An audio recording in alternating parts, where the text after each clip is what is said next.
Amincin Allah ya tabbata a gare ku. Maraba da zuwa Ummu Malik Trado Medicals. Ku biyo ni mu tattauna akan kiwon lafiya, cuta da magani a gargajiyance, da yadda addini ya zo da shi, da kuma yadda ilimin zamani ya zo da nashi tsarin.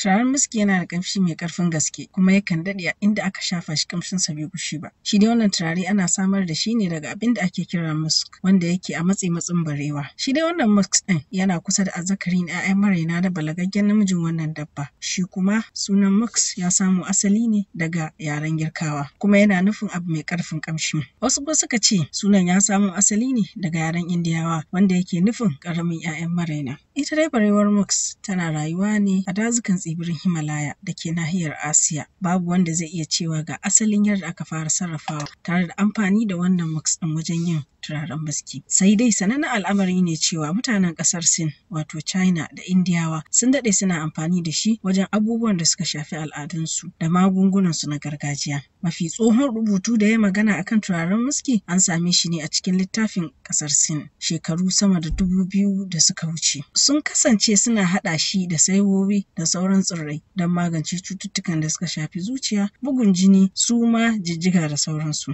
Saboda haka ne ake rai cewa asalinsa daga ƙasar China ne. Ana samun musk a jikin namijin barewar ne ta hanyar kashe dabbar tare da yanko 'yar jakar da take kunshe da musk ɗin wanda yake daga ƙasan cikin dabbar kamar ƙari. Wannan jaka kalar ruwan ƙasa ce, tana da gashi a jikinta sannan tana kunshe ne da jan gari mai duhu mai danshi ko kuma mu ce mai ruwa-ruwa wanda ake shanya shi sannan daga bisani ya koma baƙin gari. Daga nan kuma sai a ƙara masa sinadaran ruwan turare wanda ake so bayan an jiƙa shi na tsawon lokaci don samar da turaren miski. Namijin barewar musk yana amfani da wannan mix ɗin ne yayin barbara ta hanyar feso da ruwan mix ɗin domin jan hankalin macen barewa. Banda wannan barewar akwai wasu dabbobi da tsirrai da ake samun mix a jikinsu kamar sa wanda asalinsa daga ƙasar Canada yake. Akwai jaba, ƙwaro da kuma magen juda da sauransu. Sai tsirrai da suka haɗa da fulawar mix malo, sai wadda ake wa lakabi da fulawar biri daga yankin arewacin Amurka. Akwai kuma mix wood daga ƙasar Australia, sai mix seed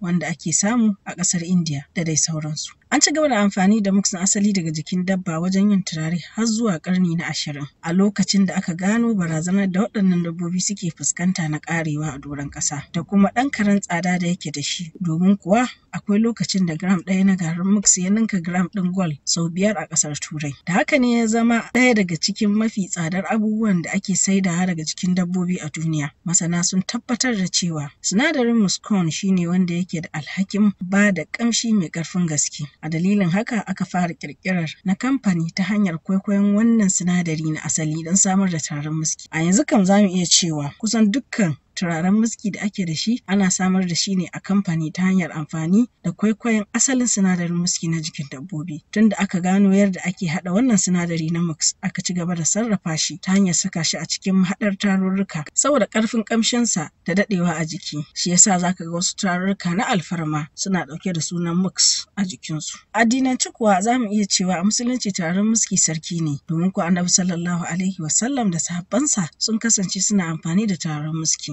Sannan ya umarci matar shi Nana Aishatu da ta yi amfani da turaren miski bayan tafiyar jinin haila. Wannan koyarwa ta yi nuni ne da amfani da turaren miski bayan jini ya gama fitowa tsaf, sannan an yi wanka an tsarkaka sai a kamsashe wajen da jinin ya fita da turaren miski. Da haka ne masana suke cewa ba kwarara turaren ake a cikin farji ba, sai dai ana shafa shi a cikin kyalle a kunzugu da shi ko kuma a yanzu mu ce a shafa shi a cikin pant. Domin yin hakan ya wadatar wajen isar da ƙarfin ƙamshinsa zuwa ga farji. Wannan turare na miski dai kala-kala ne kuma kowanne yana da ƙamshi daidai gwargwadon mahaɗin shi. A cikin su akwai farin miski, shi ma kuma kala biyu ne, da fari mai gare-gare da kuma fari mai kauri kamar madara. Sannan akwai baƙin miski da kuma jan miski. Shi ko turaren miski da aka fi sani na Aisha ta yi amfani da shi shine farin miski. Shi yasa ake masa laƙabi da Mux Aisha. Malamai da dama sun yi sharhi akan dalilin da yasa Annabi ya ce a yi amfani da turaren miski don tsarkake wurin da jini ya fita. Kuma mafi akasari daga cikin su sun tsaya akan cewa domin a kamsashe wurin ne tare da tafiyar da duk wani abu da zai kawo sansani mara daɗi. Ko a nan za mu iya cewa lallai a jikin mace farji yana buƙatar kulawa ta hanyar tsaftace shi, sannan wannan ya yi nuni matuƙa da amfanin turaren miski a farji saboda ɗabi'arsa ta ƙamshi mai ƙarfi tare da jan hankalin ma'aurata yayin jima'i.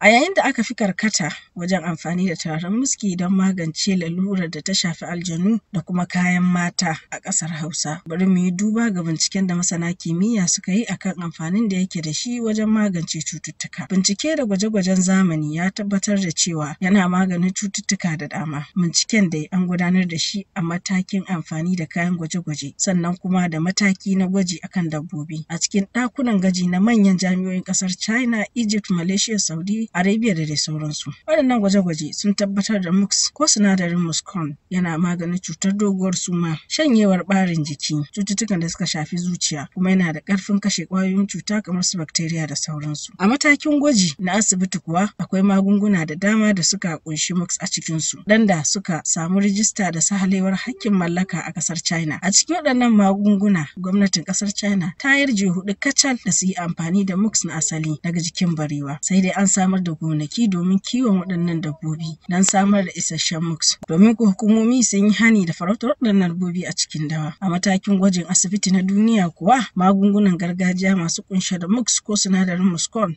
8 ne suka samu damar kaiwa ga wannan gacin. Sai dai guda ɗaya kacal a cikinsu ne aka kammala bincikensa kuma ya kasance magani na shafa wanda ake amfani da shi wajen maganin basir ko ɗan kanoma. Allah shine mafi sani. Da fatan kun ji daɗin sauraron mu, kar ku manta ku yi mana subscribe. Sannan ku danna ƙararrawar sanarwa domin samun sabbin shirye-shiryenmu da zarar mun ɗora. Kamun sannan nake cewa ku kasance cikin ƙoshin lafiya da farin ciki.